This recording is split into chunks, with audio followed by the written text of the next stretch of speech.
नमस्कार, मी माया, मायाच किचन मध्ये तुमचं सगळ्यांचं स्वागत। आज आपण पौष्टिक असं मिश्र डाळींचं वरण बघणार आहोत।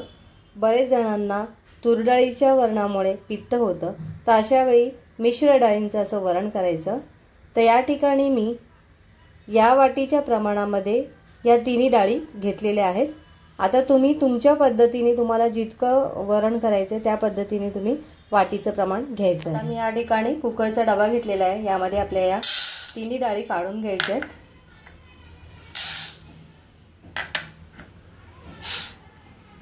आणि आता आपण हे 2 पाण्याने स्वच्छ धुवून घ्यायचं आहे। डाळ मी 2 ते 3 पाण्याने धुवून घेतलेली आहे। आता यामध्ये आपण पुरेसं पाणी घालायचं आहे। साधारण 1 ग्लास पाणी घातलेलं आहे मी यामध्ये। आता यामध्ये मी बारीक चिरलेला एक टोमॅटो घातलेला आहे। त्यानंतर अर्धा चमचा हळद घालायची आणि हिंग घालायचे। हिंगामुळे आपल्याला डाळ छान अशी पोटाला पचते, म्हणजे पोटात वगैरे कोणाचे दुखत असेल तर हिंग हा चांगला आहे त्यासाठी। आता आपण हा कुकरला लावून घेऊया। कुकरचं झाकण लावून घेऊया। आता कुकरच्या 3 शिट्ट्या करून घेऊया। कुकरच्या 3 शिट्ट्या झालेल्या आहे आणि तुम्ही बघू शकता या ठिकाणी आपली डाळ मस्त शिजलेली आहे।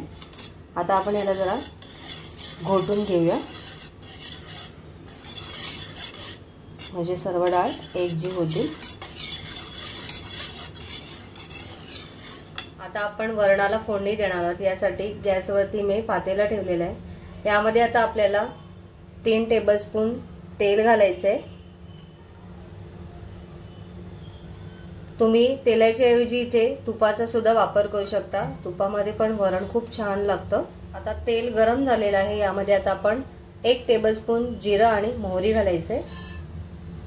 इथे आपलं जिरं आणि मोहरी छान तडतडलेले आहे। आता यामध्ये आपण 3 ते 4 लसणाच्या पाकळ्या ठेचून घेतलेल्या घालायचे। आता लसूण थोडंसं परतून घ्यायचं आहे। यामध्ये थोडासा कच्चेपणा गेल्यावरती आपण यामध्ये आता आपल्याला 3 ते 4 बारीक चिरलेल्या हिरव्या मिरच्या घालायचे। हे पण परतून घ्यायचे आपल्याला।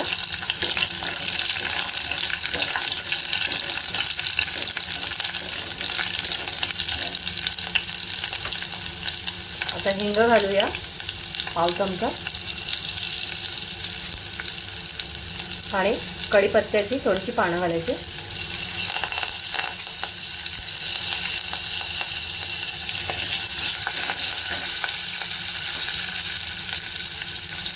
यामध्ये थोडीशी कोथिंबीर सुद्धा घालायची बारीक चिरलेली।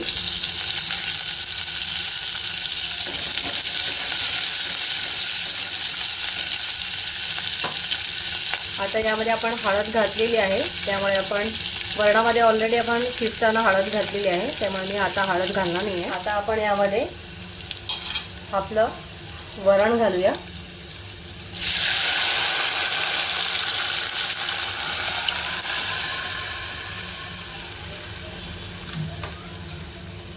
आता तुम्हाला कितपत पातळ हवंय घट्ट हवंय त्याप्रमाणे यामध्ये पाणी घालायचं आहे।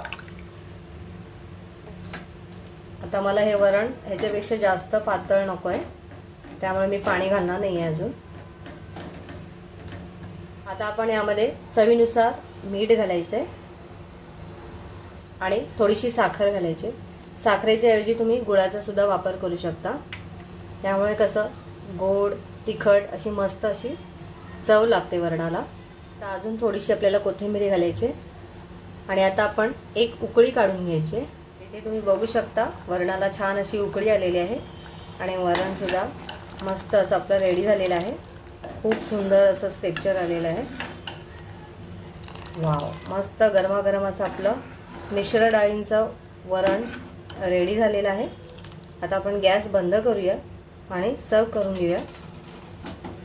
तर या ठिकाणी मस्त गरमागरम असं आपलं मिश्र डाळींचं वरण रेडी आहे। गरम गरम भाताबरोबर हे वरण अतिशय रुचकर लागतं। सोबत तुम्ही लिंबाची फोड सुद्धा ठेवू शकता, म्हणजे लिंबू पिळायचं मस्त आणि मस्त असं खायचं। तर तुम्हाला ही रेसिपी कशी वाटली ते कमेंटद्वारे सांगा। रेसिपी आवडली असेल तर रेसिपीला लाईक करा, शेअर करा, चॅनलला नवीन असाल तर सबस्क्राईब करा। व्हिडिओ संपूर्ण बघितल्याबद्दल धन्यवाद।